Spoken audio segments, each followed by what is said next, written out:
They say being a parent means putting your child above everything, protecting them, guiding them, showing up no matter what. I believed that, or at least I told myself I did. But when my kid needed me most, I failed. Not because I didn't love them, but because I chose comfort, distraction, and excuses instead of responsibility. And now, every time I see their face, I'm reminded of the moment I let them down. It's the kind of mistake you don't outgrow. It follows you forever. Parenthood changes you in ways no one can prepare you for. People talk about sleepless nights, dirty diapers, school plays, and teenage drama. But no one talks about the quiet weight that settles in your chest the first time you realize someone else's life is tied directly to your choices. When my child was born, I thought love would be enough. I thought just being there, providing a roof, food, and occasional advice would cover the rest. And for a while, I convinced myself it did. I went to work, paid the bills, showed up for birthdays and holidays. On paper, I looked like a decent parent. But presence isn't the same as involvement. And showing up isn't the same as truly being there. My kid grew up in front of me, and I told myself I was watching closely. But really, I was distracted. Distracted by work, by my phone, by my own exhaustion. I'd nod along to their stories without really hearing the details, promise, we'll do it later, more times than I can count, and brush off the little things they try to share with me. And the thing about kids is, they notice. They notice when your eyes are on a screen instead of on them. They notice when your answers are short, when your patience runs thin, when you break small promises they took seriously. There were signs I should have paid attention to. The way their voice got quieter when I said, "Not now." The way they stopped asking me to play, or to come outside, or to help with homework. At the time, I told myself it was just them getting older, pulling away like kids eventually do. But deep down, I think I knew it was more than that. It was them learning not to rely on me. The mistake that broke us didn't come all at once. It wasn't one catastrophic moment. It was a pattern, years of me thinking I was good enough, while they were silently collecting evidence that I wasn't. Until finally, there was one day when they needed me more than ever, and I wasn't there. That day changed everything. For them, for me, for the bond we once had. Now, when I look at my child, I don't just see them. I see the shadow of my absence in their eyes. I see the way they hesitate before sharing something, as if they're not sure I'll listen. And I hate myself for teaching them that hesitation. This isn't the kind of regret that fades. It's the kind that roots itself in your bones. Because when you fail a friend, maybe you can fix it. When you fail a partner, maybe there's forgiveness. But when you fail your own child, the damage runs deeper. And the worst part is knowing I did this to myself and to them. The day that still haunts me started out ordinary. It was a Tuesday, one of those weeks where work felt endless and my patience was already worn thin. I came home late, dropped my bag by the door, and sat down at the table with my laptop, telling myself I just needed to finish one more thing. My kid hovered nearby. I could feel their presence before I even looked up. "Dad, can we talk?" they asked softly. I didn't even look at them at first. "Give me a minute," I muttered, eyes glued to the screen. But they didn't leave. They stood there, clutching something in their hands. Finally, I sighed and glanced up. It was a drawing. Crayons on paper, messy but full of color. "It's for the contest at school," they said, eyes shining with that mix of pride and nervousness kids get when they want approval. "I wanted to know what you think. And here's the part that burns me every time I remember it." I barely looked. I gave it a quick glance, forced a smile, and said, "Looks good, buddy." Then I went back to typing. I didn't notice the way their shoulders slumped, or how they lingered in the doorway a moment too long. Not until later. The next day, the contest came and went. I didn't ask about it, didn't follow up. My head was full of deadlines and emails, and I convinced myself I'd check in later when things calmed down. But later never came. A week later, I found the drawing stuffed in the trash, crumpled, the colors smeared. When I asked casually how the contest went, they just shrugged and said, "It doesn't matter." That was the first crack. The first time I really saw, how my absence, even while sitting in the same room, had taught them not to expect much from me. But the incident that still stings worse than any other came soon after. One night, I was supposed to be at their school play. They had a small part, nothing major, but they'd been rehearsing for weeks. They reminded me every day, "Don't forget, it's Thursday at 6. I promised them I'd be there. Over and over, I promised. And then Thursday came, and I stayed late at work. By the time I arrived, the play was over. Parents were filing out of the auditorium, kids running around in costumes. My child stood off to the side, face pale, eyes darting toward the door every few seconds, waiting, hoping. When they saw me, the look on their face said everything. Relief, quickly smothered by disappointment. "It's okay," they whispered when I tried to apologize. "You're busy."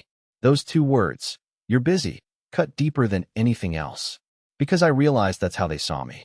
Not as dad, not as someone who showed up, just as someone too busy for them. That was the moment the regret took root. Not just because I missed a play, but because I knew I'd been missing so much more all along. After the play, things changed. At first it was subtle, almost invisible if you weren't looking for it. But I noticed, and instead of fixing it, I let it happen. My kids stopped running to the door when I got home from work. They used to rush over, chatter spilling out about their day before I even had time to take off my shoes. Now they barely looked up from whatever they were doing. Sometimes they'd mumble a quick hi without lifting their eyes. Conversations shrank. Where once they'd tell me about every detail, who they sat with at lunch, what the teacher said, how their friends joked around. Now the answers became short. Fine. Good. Nothing. I'd ask questions, but my tone was distracted, my phone usually in my hand. And I could see it in their eyes. They were done trying. The drawing was the first casualty. After I brushed it off, they stopped showing me their work altogether. No more "look what I made," or "can you help me with this?" The play was the second. After that night, they never reminded me of events again. I'd find out after the fact. A flyer in their backpack, a note crumpled at the bottom of the kitchen counter. The worst was the night I overheard them talking to their mom. I was in the hallway, about to come into the living room, when I heard their small voice say, "Don't ask Dad. He won't come." I froze. Those 5 words hit me harder than anything I'd ever heard. Don't ask Dad. He won't come. That's who I had become to them. Someone unreliable, someone they couldn't trust to show up. The guilt was immediate, sharp. But instead of facing it, I buried myself in excuses. Work was stressful. I was tired. I'd do better next time. Always next time. But kids don't wait for next time. They just stop waiting altogether. The distance grew faster than I expected. I'd walk into the room and feel like an intruder in my own house. They'd be laughing with their mom, sharing a story, and when I entered, the laughter would fade. Not out of fear, but because they didn't think I belonged in the conversation. And the truth was, I didn't. I hadn't earned it. One evening, I tried to sit down and watch TV with them. Something we used to do every Friday night, our little tradition. But halfway through the show, they got up and said they were tired, leaving me alone on the couch. I stared at the empty space beside me, realizing that the bond we once had was slipping through my fingers. Not because of some big betrayal, not because of anger, but because I had taught them, over and over, that they couldn't count on me. That was the first consequence. Losing the small, everyday moments that make up a relationship. And once those were gone, I knew the bigger ones wouldn't be far behind. The breaking point came on a night that should have been simple, just a school parent-teacher conference. I almost didn't go. Work had stacked up, and I considered sending my wife alone. But something in me knew I needed to show up this time, so I did. We sat across from the teacher, my child beside us, fidgeting with the zipper of their hoodie. The teacher smiled politely at first, but her words carried weight. "They're doing well academically," she said. "But I've noticed they seem withdrawn, quieter than before. They don't volunteer in class the way they used to." I felt a prickle of shame as she continued. "It seems like they've stopped sharing at home too. We gave an assignment to talk to a parent about a childhood memory and write it down. Most kids came back excited, but your child turned in a blank page." My heart sank. I turned to look at them, but they kept their eyes fixed on the floor. The teacher went on, gently. "I just want to make sure everything's okay at home. Sometimes kids shut down when they feel unseen." Unseen. That word lodged itself in my chest like a knife. I opened my mouth to say something, to defend myself, to explain, but my child spoke first. Their voice was quiet, but steady. "It's fine. He's just busy." There it was again. The same excuse they'd used at the play, now repeated to an outsider. "He's just busy." That was the version of me they carried into the world. A father who had time for everything except them. I tried to respond, to say I wasn't too busy, that I cared, that I loved them. But the words caught in my throat. Because the truth was, their sentence wasn't a lie. It was the story I had written through my actions. On the drive home, the silence was unbearable. I wanted to break it, to say something, anything. But I didn't know what could fix the weight of what had just been said. Finally, I tried. "I'm sorry. I'll do better." They didn't answer. They just looked out the window, their reflection in the glass showing a face that was older, more tired than it should have been. That was the breaking point. Not a slammed door, not a fight, not a dramatic moment of rebellion. Just quiet resignation. My child had stopped expecting me to change. And in that moment, I realized something terrifying. Disappointment hurts, but resignation kills. They weren't angry anymore. They were done. That night, after they went to bed, I sat alone in the living room, staring at the blank page their teacher had described. I imagined what they might have written if I'd been the kind of father they deserved. But all I had given them was emptiness. And now, emptiness was what I got in return. After that conference, something inside my child shifted for good. I could feel it in the air at home, the way they moved around me like I was a piece of furniture instead of a father. They stopped seeking me out for anything. No more "Can you help with this?" No more "Want to play a game?" Even the small questions, "What's for dinner?" or "Can you drive me to practice?" went straight to their mom. I had become optional, a background character in their life. At first, I tried to force my way back in. I'd hover in the doorway when they were drawing or playing, trying to start conversations. "That looks cool," I'd say, or "What are you working on?" Most of the time, I got a shrug or a one-word answer. Sometimes I got nothing at all. Meals became quieter. They'd talk to their mom, share little stories about school, laugh at something funny a friend had said. When I joined in, the energy shifted. Their shoulders tensed, their face closed off. It was like my voice had the power to shut down the whole conversation. The fallout wasn't loud, but it was devastating. I hadn't just lost their trust. I had lost my place in their world. The hardest part was bedtime. I used to read to them every night. We had stacks of books, worn pages from being turned so often. It was our ritual. But after the play, after the conference, they stopped asking. One evening, I offered, "Want me to read tonight?" They shook their head. I already read it myself. I stood in the doorway, book in hand, watching them roll over and pull the blanket up to their chin. It felt like a door closing. Even outside the house, the signs were clear. At family gatherings, they clung closer to cousins and barely acknowledged me. When relatives asked about school or hobbies, they answered politely, but never once turned to me for backup the way they used to. And then came the moment that broke me. I overheard them telling a friend on the phone, "Yeah, my dad's always too busy. He doesn't really do stuff with me." I wanted to run into the room, to protest, to explain that it wasn't true, except it was. It was exactly true. That night, I lay awake replaying every choice that brought us here. I hadn't yelled at them, hadn't hurt them, hadn't abandoned them physically. But in the ways that mattered, I had abandoned them all the same. The fallout wasn't about one missed play or one ignored drawing. It was about the pattern I created, the story I wrote with my absence. And now that story had become theirs, a kid with a dad who was always too busy.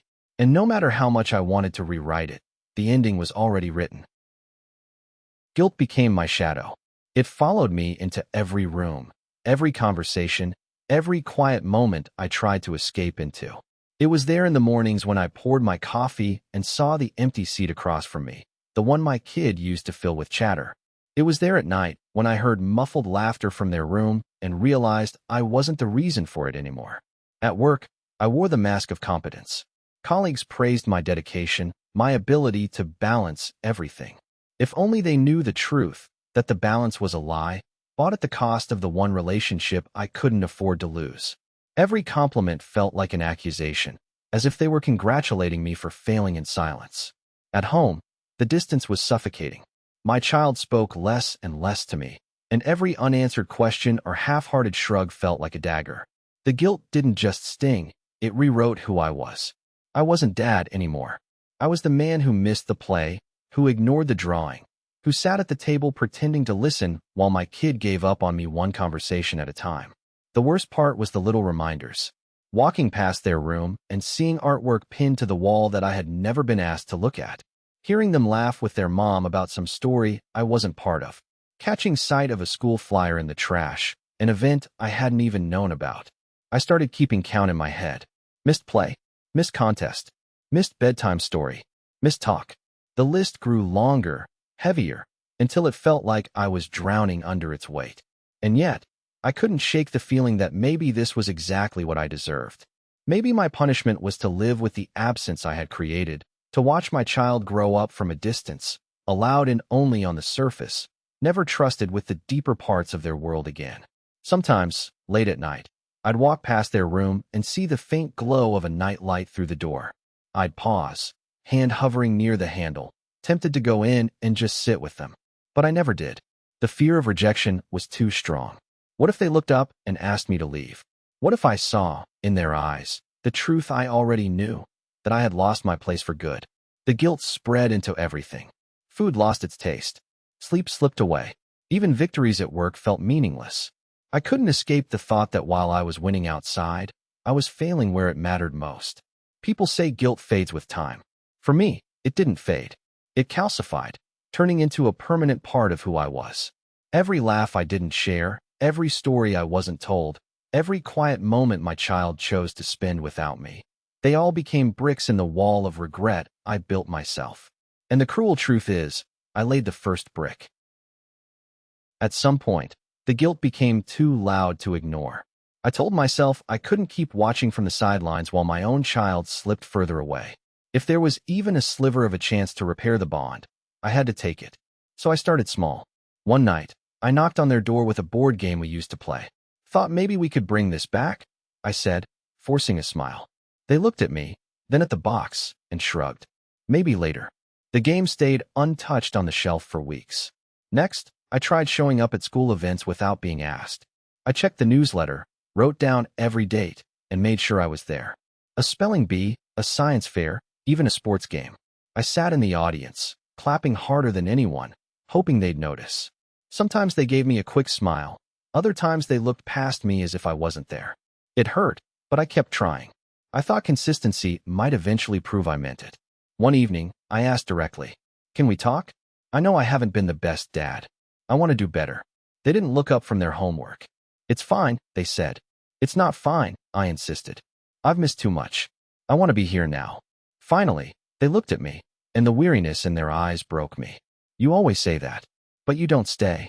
Those words cut deeper than any silence ever had. They weren't angry. They weren't yelling. They were tired. Tired of excuses, tired of broken promises, tired of waiting for me to become someone I should have been all along. I wanted to argue, to swear that this time was different. But what proof did I have? My history spoke louder than my words. So I just nodded and said quietly, "You're right. I haven't stayed, but I want to try." They didn't answer. They just turned back to their homework, shutting me out in the gentlest but most painful way possible. I left the room with my chest aching, realizing that redemption isn't something you can demand. It's not even something you can promise. It's something you earn, slowly, painfully, one moment at a time. And sometimes, the people you hurt don't give you the chance to earn it back. Still, I kept trying. I showed up. I listened more. I put down my phone, forced myself to be present, even when it felt awkward. But the truth was, every step forward felt like walking against the tide. Because once trust is gone, love alone isn't enough to rebuild it. For a while, I let myself believe things were turning around. It started small. My child actually laughed at one of my stupid jokes at dinner. A few days later, they agreed to play that old board game with me. We only made it halfway before they lost interest, but for me it felt like a victory. I held on to every little moment like it was proof. Proof that maybe, just maybe, I could still repair what I had broken. Then came the weekend I decided to go all out. I cleared my schedule, turned off my phone, and told them, "Today's just for us. Anything you want to do, we'll do it." Their face lit up, not fully, but enough that I felt hope spark in my chest. They chose the zoo. So we spent the day wandering through exhibits, eating overpriced snacks, laughing at the monkeys. For the first time in years, I felt like a real dad again. On the drive home, they fell asleep in the back seat, head resting against the window. I glanced at them in the mirror and thought, this is it. This is how I get us back. But hope can be cruel. A week later, work pulled me in again. A late meeting, a can't-miss deadline. I told myself it was just one night, that they'd understand. But when I got home past 9, I found them waiting, homework still spread out on the table. "You said you'd help me with this project," they said, their voice quiet but sharp. I froze. I had promised. Days earlier, in the middle of our zoo high, they had asked me to help with a big assignment. I had agreed without hesitation. And then I forgot. I'm sorry, I said quickly. We can do it now. They shook their head, pushing the papers away. It's due tomorrow. I already finished it myself. The way they said it, not angry, not sad, just matter of fact, shattered me. Because it wasn't just about the project. It was about trust. I had proven, once again, that I couldn't be counted on. The rest of the evening was silence. They went to bed early. I sat at the table staring at the half-finished model they had built without me, glue marks sloppy, paint uneven. It should have been something we worked on together. Instead, it was a monument to every failure that had led us here. That night, I realized the worst part of trying to redeem yourself. One slip, one broken promise, and all the progress you thought you made collapses in on itself. I wanted to tell them the zoo day still meant something. That I hadn't faked it, that I really had tried. But I knew what they would hear, just another excuse. And in that moment, the hope I'd been clinging to crumbled in my hands. The moment I knew I had lost them didn't come with yelling or slammed doors. It came in silence, the kind that feels permanent. It was a Saturday night, months after the school project incident. I was sitting in the living room, flipping channels, when I heard laughter coming from their room. Real laughter, the kind that once belonged to our inside jokes. For a second, I smiled, thinking maybe they wanted to share whatever was funny with me. But then I realized they weren't laughing with me. They were on a video call with friends, their voice lighter and warmer than I'd heard in months. That laughter wasn't mine anymore. I sat there listening, realizing how completely I had been replaced. The darkest moment came a week later, during another family gathering. My relatives were talking about future plans, asking my child what they wanted to do when they grew up. They smiled shyly and said, "I don't know yet, but Mom will help me figure it out." Everyone laughed and nodded. No one looked at me. And why would they? My child hadn't even considered me part of that picture. On the drive home, I tried to start a conversation. "That was nice, huh? Your cousins, your grandparents." "Yeah," they said flatly, eyes on their phone. "Listen," I added carefully, "I know I haven't been the best. I want you to know I'm trying." They didn't even look up. "It doesn't matter." 2 words. That was all it took to crush me completely. Because in their voice, I heard the truth. They weren't angry anymore. Anger means you still care. Indifference means you've given up. And my child had given up on me. That night, I sat alone in the kitchen long after everyone had gone to bed. The hum of the fridge was the only sound. I stared at the empty chair across from me, the one they used to fill with endless stories, and felt the weight of every moment I had missed. I thought about the play, the drawing, the project, all the small promises I had broken. Each one was a thread I had cut, and now the rope that tied us together was gone. The guilt wasn't just heavy anymore. It was suffocating. It pressed against my chest until I could barely breathe. And for the first time, I truly understood I hadn't just failed as a father. I had failed at the most important role I would ever have. I had traded connection for convenience, presence for productivity, excuses for responsibility. Now, the person who once looked at me like I was their whole world barely looked at me at all. And the worst part? I couldn't blame them. Acceptance came not in a single moment, but in a series of small realizations, each one cutting a little deeper than the last. The first was when I stopped checking my phone for messages that never came. The second was when I realized my child no longer asked me to drive them anywhere. They'd rather walk, or ask their mom, or figure it out on their own. The third was when I noticed that even when I tried to sit close, there was always space left between us. It hit me hardest one evening when I came home late. They were at the table working on something, headphones in, focused. I asked what they were doing, and they pulled out one earbud just long enough to say, "Homework," before going back to it. No details, no story, no invitation to be part of their world. That was when I understood I wasn't in their world anymore. For a while, I fought against the truth. I kept trying to prove myself, attending school events, forcing conversations, hovering in ways that probably felt more like guilt than love. But eventually, I realized that trust doesn't come back on demand. It doesn't bend to effort made too late. So I stopped pushing. Instead, I tried to focus on the one thing I could still control, myself. I made it a rule never to promise anything unless I was certain I could follow through. No more later, no more empty words. If I said yes, I meant it. If I couldn't, I admitted it up front. It felt small, almost pathetic compared to the damage I had done. But it was something. I also started showing up quietly. Not with grand gestures, Not with desperate apologies, but simply by being consistent. Cooking dinner. Sitting in the stands even if they didn't look my way. Leaving a note instead of a broken promise. It didn't fix things. The wall between us remained. But over time, I realized the goal wasn't to erase the past. It was to stop making it worse. The guilt never left. It still sits with me at night, reminding me of every missed chance, every careless, not now, every empty chair where I should have been. But I've learned that guilt can either crush you or change you. And while I'll never forgive myself fully, I can at least make sure I don't fail them again in the same way. Some days, I catch glimpses of hope. A quick laugh we share. A moment when they let me carry a bag or fix something in their room. Tiny cracks in the wall. They don't erase what's behind it, but they remind me that maybe, just maybe, I still matter, even if not in the way I once did. I know now that some bonds never fully heal, but I also know that showing up late is better than not showing up at all. And if the rest of my life is about earning back even a fraction of their trust, then that's the life I'll live. Because I failed them once. I won't let myself do it again. When people talk about regret, they usually mean things they wish they'd done differently for themselves. Missed opportunities, wrong turns, bad choices. But parental regret is different. It isn't about what you lost. It's about what you took from someone else. I can live with disappointing myself. I can live with failing at work or missing chances in life. But what I struggle to live with is knowing that my choices shaped the way my child sees me, and maybe even how they see themselves. I used to think one mistake couldn't define me, that there would always be another chance, another day, another way to make it right. But with kids, that's not always true. They grow fast. The window to show up, to listen, to be present, it closes before you realize it. And once it's shut, you don't get to open it again. Now, when I look at my child, I see someone who learned too early that promises can be broken, that love doesn't always mean presence. And I hate that I was the one to teach them that. I don't expect forgiveness.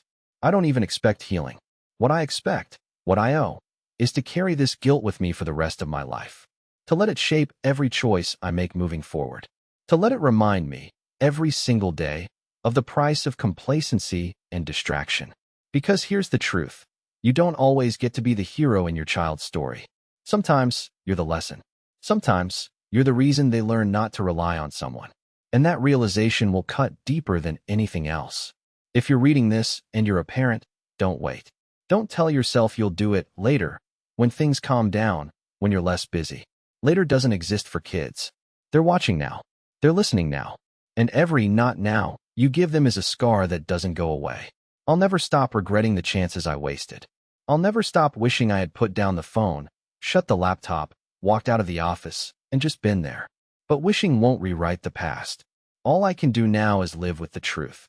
I failed my child in the simplest, most painful way possible, by not being there when they needed me most. Final line. And that's the kind of mistake that doesn't fade with time. It becomes who you are.